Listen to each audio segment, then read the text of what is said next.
What's up everyone, I'm the one and only Zage, and with Luffy vs Kizaru seemingly concluding as of chapter 1094, I'll be covering all bases of this fight to not only give my general opinion, but to see whether or not it really ended or furthered the Yonko vs Admiral debate in any meaningful way.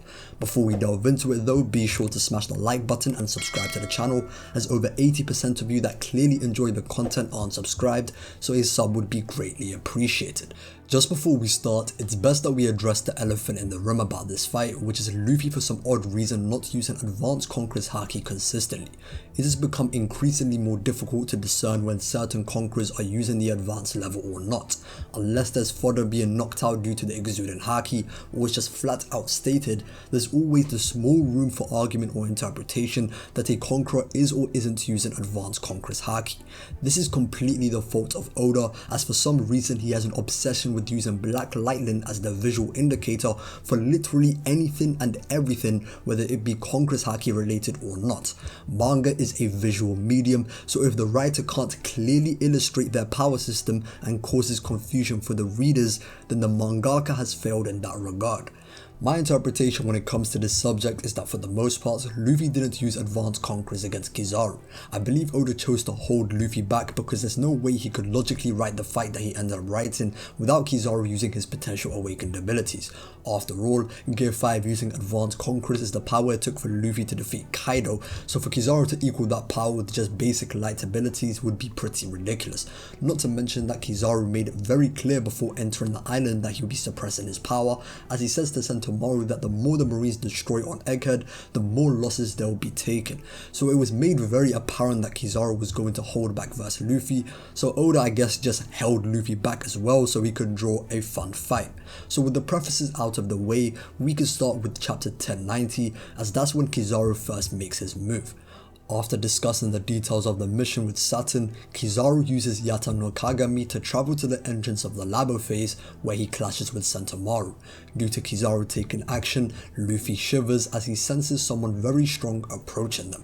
Chapter 1091 picks up Kizaru's fight with Sentomaru, but we'll skip over it as it's not relevant to the video.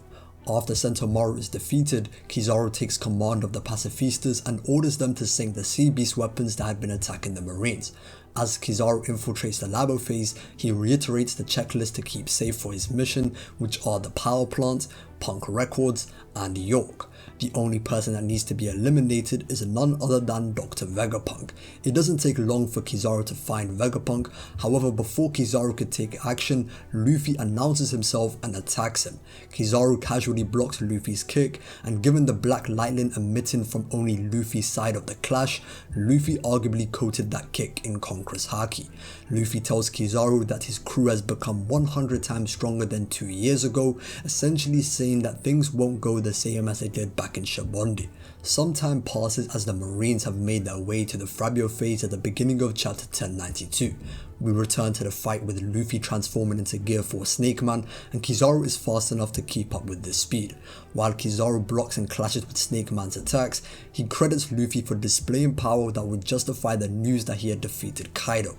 My interpretation of this line is that Kizaru is being sarcastic, not that Snake Man without Adv Conq's haki is actually on Kaido's level. Kizaru then flies to the sky so fast that Luffy couldn't keep track of him at all. Kizaru builds up more speed than before to generate more power behind his attack, which he launches at Luffy. Due to the light, Luffy is blinded as Kizaru approaches him, and Luffy is sent flying through the barrier of the Labo phase. That marks the end of Gear 4 vs Kizaru, and it's very clear that a suppressed and casual Kizaru is a lot stronger than Snake Man. Even though Luffy wasn't using Conqueror's coating for this portion of the fight, Kizaru didn't use any name technique. We've also seen Kaido fight against Snake Man Luffy, and he couldn't keep up with Luffy's speed without the use of Future Sight. The major difference in these fights though is that Luffy was using Adv Conq's haki vs Kaido, and he wasn't vs Kizaru. I've always been of the opinion that infusing oneself in Conqueror's haki is an overall stat boost which includes speed. My basis for this would be comparing Luffy before and after awakening Adv Conqueror's haki. Before, base Luffy couldn't completely evade a Thunder Bagua from base Kaido, whereas after, Luffy could completely dodge and counter a Thunder Bagua from a drunken hybrid Kaido using Gear 2nd. I know not everyone holds that interpretation, but for those that think Advanced Conq Haki is only an attack power boost, then this would scale Kizaru's speed far above drunken hybrid Kaido without future sight.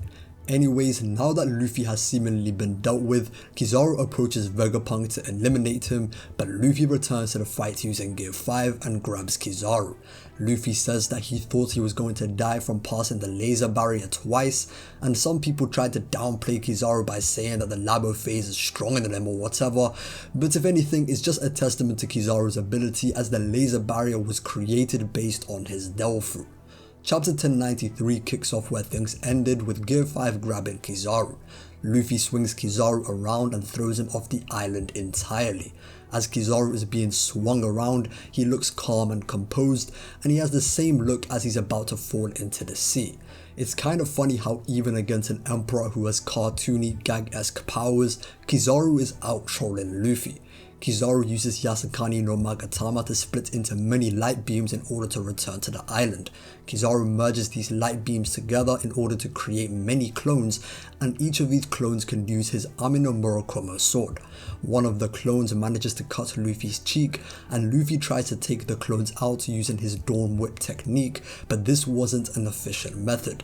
Luffy then tries to trick Kizaru by leading the clones into a straight path so he could take them all out using his Dawn Stamp.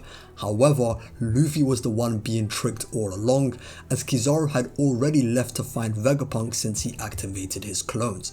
This is important to note because Kizaru's mission is to eliminate Vegapunk, and Luffy has just been a massive distraction.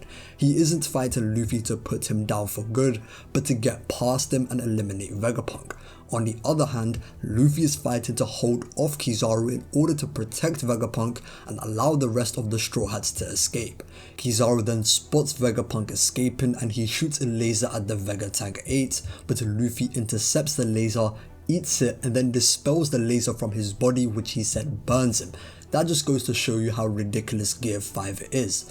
The fight continues in chapter 1094, and the first panel of the fight is Luffy and Kizaru fighting on par with each other while swapping hands. Oda makes it very clear yet again what each of their objectives in this fight are. Kizaru can't focus on eliminating Vegapunk if he's held up by Luffy, and Luffy responds by saying that the whole point of his mission is to hold off Kizaru. Kizaru tries to escape from Luffy yet again, but Luffy chases after him, and it's at this moment that they sense a strange presence. We later learn this chapter that it was Saint Garcia Saturn who had entered the battlefield. Kizaru stays focused on his mission despite the presence that he sensed and finds Vega Tank 8. Just like the previous chapter, Kizaru tries to attack Vegapunk and Luffy prepares to stop him again. Kizaru turns his attention back at Luffy and fires a light beam at his head, which seems to spin Luffy's entire body. Despite having his head spun, Luffy uses that spin to land his White Star gun, which is coated in Armament and Conqueror's Haki. Luffy's fist goes into Kizaru's face and stretches his head, which is reminiscent if not the exact same technique as the one Luffy used at the end of chapter 1045 to knock down Kaido. This is also the first time Luffy actually landed a clean hit on Kizaru while he was on guard in the entire fight, which gives credence to Advanced Conq Haki giving the user a speed amp as well. Both Kizaru and Luffy are knocked down at the same time, as Kizaru takes heavy damage and Luffy reaches his limit with Gear 5 as he falls to the ground. Given Saturn's arrival to the battlefield, I'm assuming that Luffy and Kizaru's fight is either on hold or has concluded, and as most people expected, it ended with no winner. Now for my final thoughts. Firstly, from an entertainment perspective, this was a mediocre fight even for One Piece standards, and considering that this was a matchup between an Emperor and an Admiral, the fight was pretty underwhelming. I understand that Oda wanted to hold both of them back, but all it needed was good choreography, and in that regard it left a lot to be desired in my opinion. I'm sure it will look a lot better in the anime, but all I can go off for now is the manga, and that's how I feel about it. Now from a power scaling perspective, this fight doesn't give any concrete answers because Luffy and Kizaru didn't go all out. This just leaves room for various interpretations and arguments on either side, which I guess I can't be that surprised about. It can't be denied denied though that the fight that Oda delivered clearly shows Gear 5 Luffy and Kizaru to be on par with each other. Luffy was struggling to actually land hits on the light man while he was on guard, and Kizaru wasn't able to stop Luffy from pestering him. Oda has been able to give a general idea of how characters compare to each other without actually having each fighter fight at their best. Most recently, we see this in Hachinosu, as Kuzan was mentally conflicted and mentally nerfed fighting Garp, which made him soft and weak, and Garp had to face off against great numbers, which included Titanic captains, as well as face off against Kuzan. Despite their drawbacks, both Kuzan and Garp were portrayed to be comparable to one another, as in the moment they actually clashed, they knocked each other back simultaneously. Just like Kuzan, Kizaru is also facing his fair share of mental baggage, as he's tasked with eliminating Vegapunk, who is a friend and long-time companion. Not only did Kizaru overtly say that he wouldn't like to kill Vegapunk, but it's clearly shown through his actions, like how he conveniently just misses a laser shot at the Vegatank 8. For Kizaru to miss such a big target is definitely questionable, and it exposes Kizaru's true feelings about his mission. Even against Sentomaru, he advised him to surrender, but had it not been his friend that he was fighting, he probably wouldn't care to ask. As for the Yonko vs Admiral debate, I think the way people address this topic is shallow, especially now that we've seen at least 2 emperors in Luffy and Kaido go all out. What I mean by this is that some people are still stuck with an opinion that would only make sense to have at a time in the story when there was little to no information of the power of Yonkos and Admirals outside of the Marineford War. The same way we have learned as the story went along that not all number 2s of the Yonkos are equal or comparable to each other, the same thing applies for the Emperors and the Admirals. We've just seen 2 former Emperors showcase their power in the Onigashima raid, and Big Mom's feats clearly weren't on the level of Kaido's. Just because they share the title of Emperor doesn't mean they are on the same level of strength, so when it comes to the Admirals vs Yonko debate, it should be dissected on a case-by-case basis. To reel this back to Luffy vs Kizaru, this fight proved that the Logia Admirals are at the very least comparable to the likes of Kaido.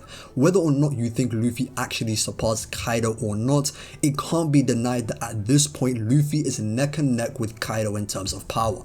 So for Kizaru to be able to troll Luffy at times, trick him with diversions, make it difficult for him to land attacks while he's on guard, and force Luffy to his limit with Gear 5, it's only right to consider him on the same caliber as the likes of Kaido and Luffy.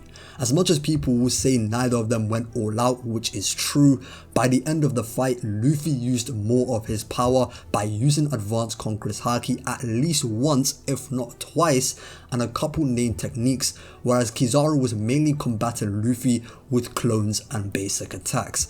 If Luffy was really on a different level to Kizaru entirely, then there's no reason why the fight would seemingly end in a stalemate. Anyways, that's all for this topic, so if you enjoyed, be sure to smash the like button and subscribe to the channel. I've been the one and only Sage, and until next time.